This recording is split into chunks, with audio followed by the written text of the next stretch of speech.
Sander sem sagt hann vinnur hjá stofnun sem heitir InAgro, sem svona rannsóknarmiðstöð í landbúnaði sem styður við belgíska bændur í Belgíu, og þau eru þáttakendur í þessu verkefni Value for Farm, og Sander ætlar að segja okkur frá sem sagt svona tilraunum sem þau hafa verið að gera með það að nýta traktora sem eru keyrðir á metani. Please, Sander. Okay, yes, thank you very much. I suppose you can all see the presentation now. Okay, yes, perfect. So thank you for the invitation to give a presentation during this webinar. So my name is Sander Vandendriessche and I work for InAgro, which is a research and advice center for agriculture and horticulture in Belgium. During my presentation, I will share some practical and economic considerations of a tractor fueled by biomethane, which is part of our Value for Farm project. So before I really start, let me quickly introduce our project. So Value for Farm is a Horizon Europe project that is coordinated by InAgro, and our consortium consists of 14 partners out of 10 different countries. And as you can see on the map, we also have a partner from Iceland, which is Orkidea, and they were so kind for inviting me to this webinar, so thank you for that. In our project, we have the main objective to defossilize the agricultural sector. And in general, we want to reduce the carbon footprint of agriculture. We want to promote decentralized renewable energy production and use, and to want to couple sustainable food and renewable energy production. Of course, these objectives are quite general, but we want to achieve this through two main technologies, which are agrivoltaics on the one hand and anaerobic digestion on the other hand. So with agrivoltaics, we have the combined production of photovoltaic panels to capture the sun energy and to produce electricity and crops on the same field. But today I will mainly focus on the anaerobic digestion part, of course, because it's the topic of this webinar.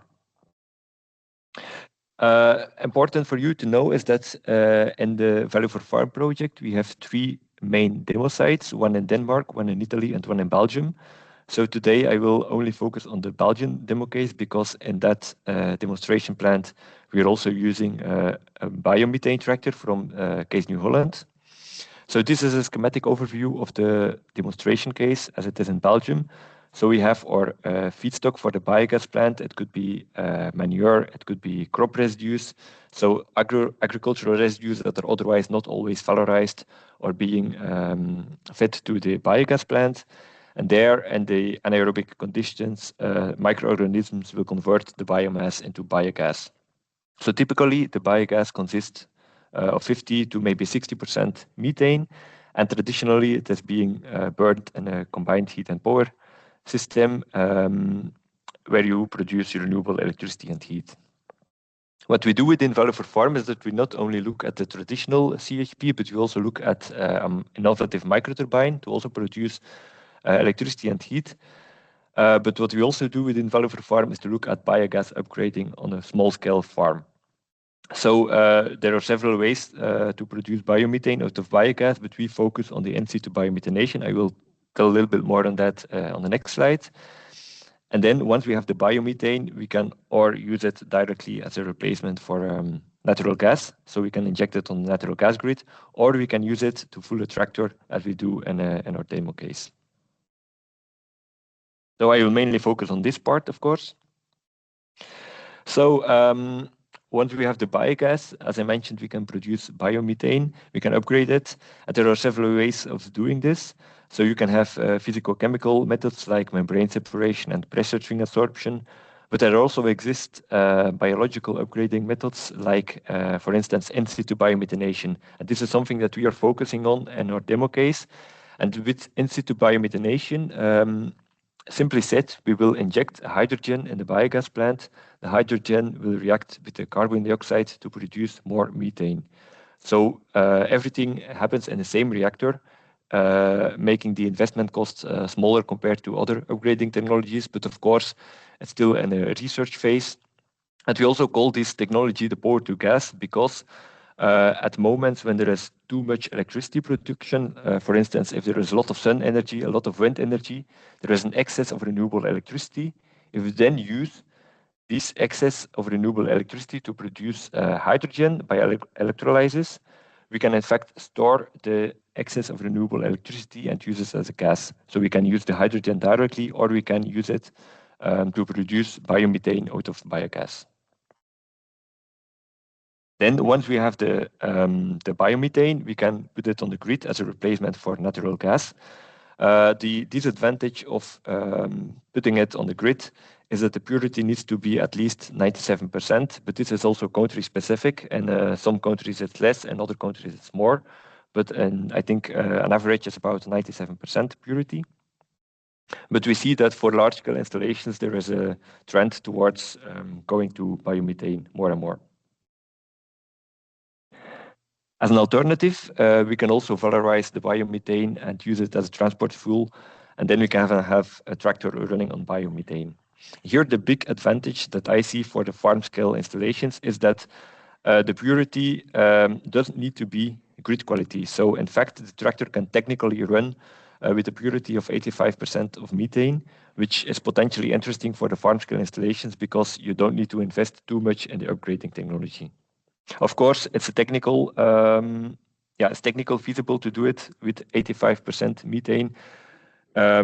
Maybe the efficiency will be less then in that case, but it's technically feasible. So why would we do this? Why would we invest in biomethane or in tractors running on biomethane? When we look at the energy use in Europe, we see that in 2023, there was a consumption of 26.4 million tons of oil equivalent, which is 3% of the total energy consumption.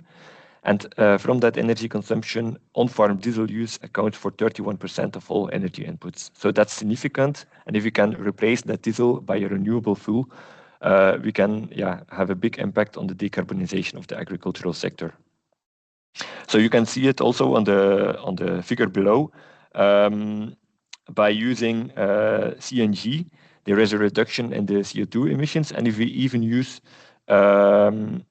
manure as a feedstock, then the reduction will even be negative because we will prevent the emissions from the manure storage and we will capture them and use them as a transport fuel instead. And as an additional benefit of using methane as a transport fuel is that there is a 95% reduction of particulate matter. There is 2 times less NOx emissions, and there is also less noise compared to a diesel tractor. So CNH, they developed 2 tractors able to run on biomethane. I will not go too much in detail because it was already quickly explained in the previous presentations. But the 2 versions, so the T6 180 and the T7 270, they differ in the power that they can deliver, but also in the full storage capacity. So as you can see, the peak power of the T6 version is 129 kilowatts, corresponding to 175 horsepower. For the T7 version, it's 199 kilowatts, corresponding to 270 horsepower.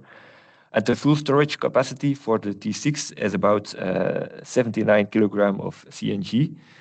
This is taking into account a range extender. So this means that you have also a front tank with gas. And for the T7, it's 200 kilograms CNG. If we then look at the autonomy, we can see that for the T6, there is an autonomy of about 50% compared to the diesel variant. And for the T7, it's about 70%. Of course, this is highly dependent on the type of work that you're doing. So this is just an average number, of course. And if you have a look at the specific full use, when we do works at full load, there is a specific full use for the bio-CNG tractor of about 230 grams per kilowatt hour. And this is slightly lower than the diesel tractor. So it means that the gas engine is running more efficient when there is a high load. When you have a partial load or a low load, then it's the other way around, and then the diesel engine is a little bit more efficient. So we don't have a lot of results yet from ourselves. So I had a look at a 3-year field trial that they were doing in France, and that was recently published, where they also followed 6 farmers who have a biomethane tractor.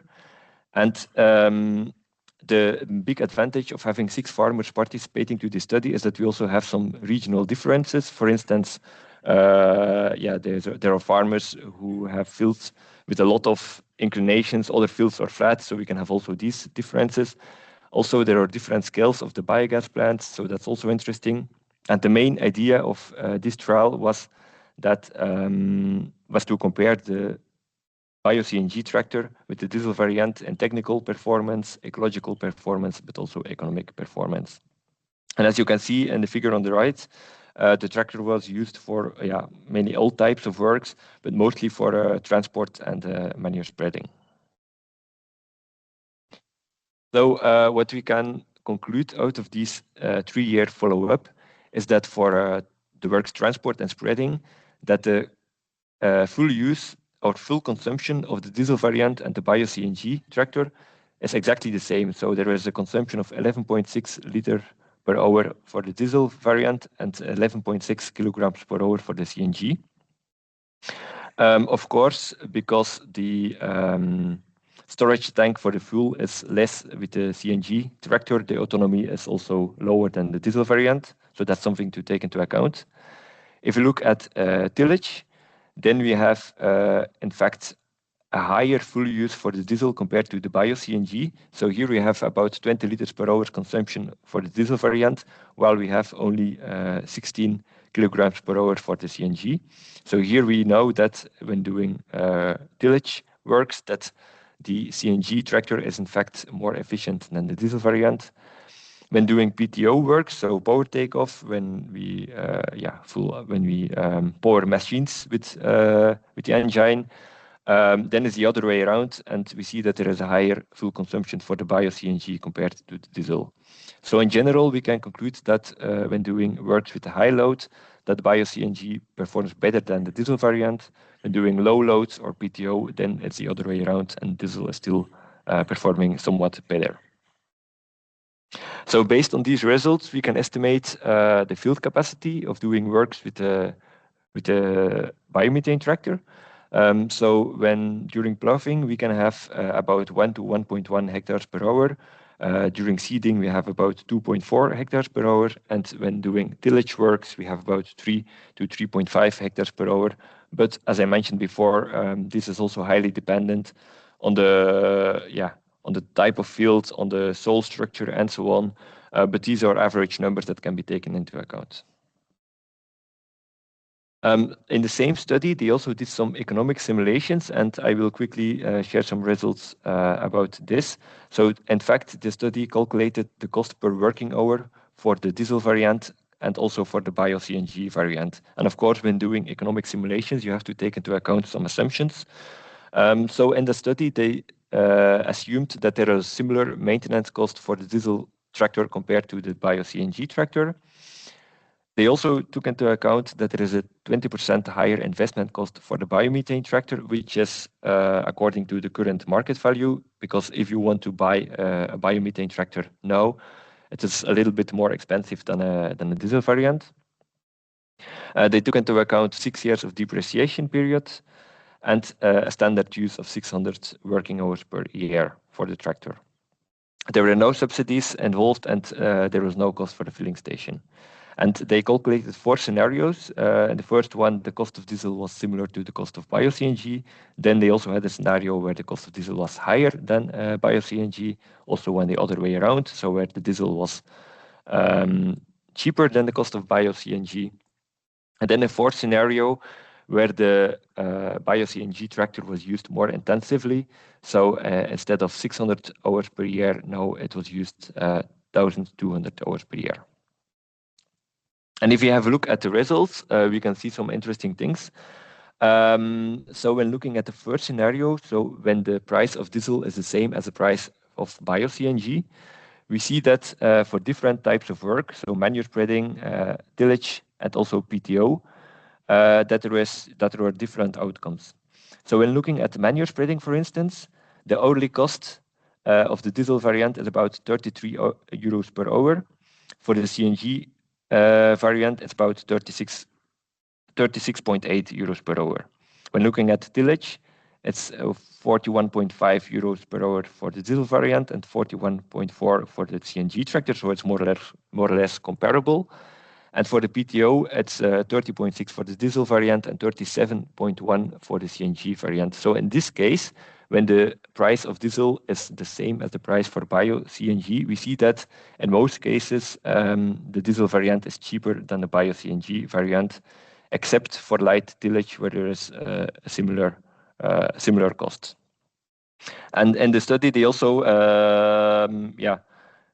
split this up in depreciation, maintenance, fuel, and interest. And of course, the reason why the bio-CNG is not performing better in that case compared to the diesel variant is mainly because of the 20% higher investment cost.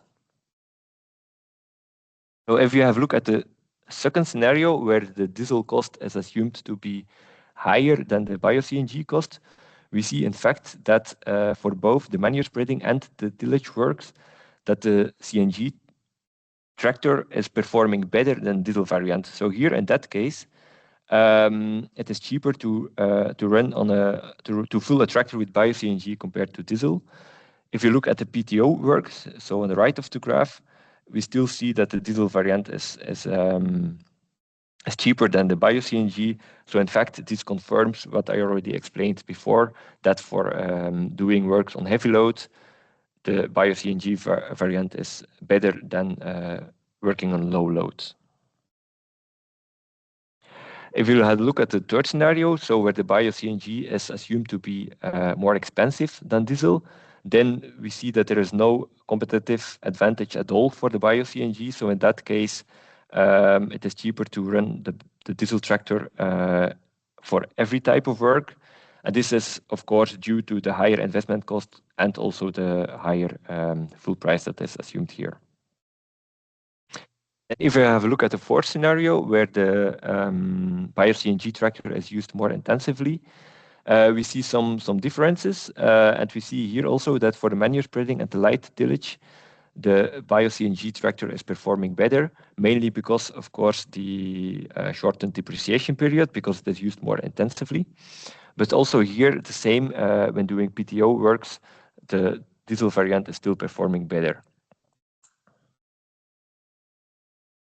So, of course, these were only simulations, and simulations are based on assumptions. So it is really difficult to give or to calculate the return on investment for something. But if you look at the average diesel price, for instance, over the last 3 months, we see, of course, due to the current geopolitical situations, the situation in the Middle East, that the diesel price is increasing very fast. So I think it was now that it's already 50% more expensive than it was 2 months ago. So it's really expensive now. And the same is happening for the natural gas cost. So in fact, we can't control these costs. But if we produce or if a farm produces its own biomethane, of course, we are independent of this fluctuating energy market, and we know if we invest now in biomethane, what will be the cost for the coming years. So that's the big advantage of having your own biomethane production. And then another project, another European project, Rest for Life, they calculated the production cost for agricultural bio-CNG. So of course, they also made some assumptions. I will not go too much into details, just to give you an idea. So they assumed or they calculated that the biogas costs about 0.5 euros per kilogram methane. And there is an electricity cost, mainly for the compression, of 0.2 euros per kilowatt hour, and they took into account a depreciation period of 10 years. And if you have then a biomethane plant with a flow of 10 cubic meters per hour, the bio-CNG would cost about 2.25 euros per kilogram. If you have a slightly bigger biomethane plant, one of 35 cubic meters per hour, it is 1.51 euros per kilogram bio-CNG. And for 65 cubic meters per hour plant, it's 1.37 euros per kilogram bio-CNG. So of course, there is economies of scale here. The larger the plant, the cheaper it is per kilogram of bio-CNG. But this is just to give you an idea of what it would cost. So how can we make it even more competitive?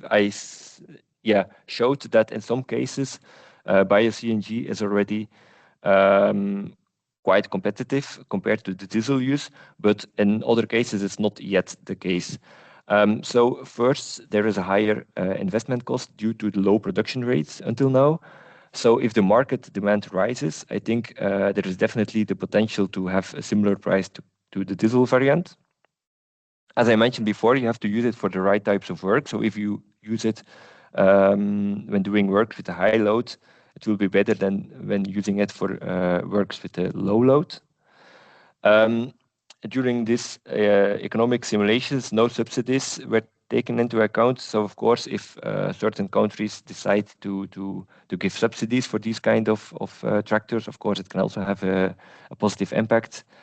And I think the main issue with the T6 tractor is that the autonomy is quite limited. But with the T7 version, this is already a lot better because you have 200 kilograms of full capacity to be stored. And also there exist mobile gas cylinders at high pressure that you can take with you to do a refill on the field if necessary. So there exist already solutions for that. So to conclude, I think the bio-CNG tractors, they offer a real opportunity to defossilize the agriculture and forestry. And in fact, the farmers, they can produce fuel from their own crop residues and livestock manure, and it makes them more independent of fluctuating energy markets, especially if you look at the current geopolitical situations, the situation in the Middle East, for instance. You can't control the fuel prices, so if you can produce your own fuel, it's a big advantage. As I mentioned before, the CAPEX and the OPEX can be competitive if we take into account some considerations, of course. So it is positive for transport, manure spreading, and heavy tillage. But for lighter works and PTO, it is not always that competitive. Mostly the diesel variant is still performing better. Of course, if the cost of the bio-CNG is cheaper than diesel, it is almost in all cases a good choice to invest in bio-CNG tractor. And if you use the tractor more intensively, of course, it is also interesting. And what is also interesting here, if you produce your own biomethane, is that it is easy scalable. So you can have different sizes of biogas plants depending on the amount of feedstock that you have available for the biogas plant. So what we will do over the next months at InAgro is that we will also perform field works with our biomethane tractor that we rent from CNH, because the results that I showed now is not our only results yet, but of course we will collect all the more data over the coming weeks and months. We will organize some more demonstration events, and we will also do some detailed economic calculations, also including the filling unit and taking into account different scenarios, because for a standard biogas plant, you don't need all biomethane that is being produced to fuel a tractor. There is more available, so we'll also take into account some scenarios where we still have a CHP, where we inject some biomethane into the grid and so on. So we'll do the economic calculations for that one. And then also very important is what is the impact of the biomethane quality, because the tractors that are running now on bio-CNG, it's all quite a good quality, I would say, with a methane content of 97% and more.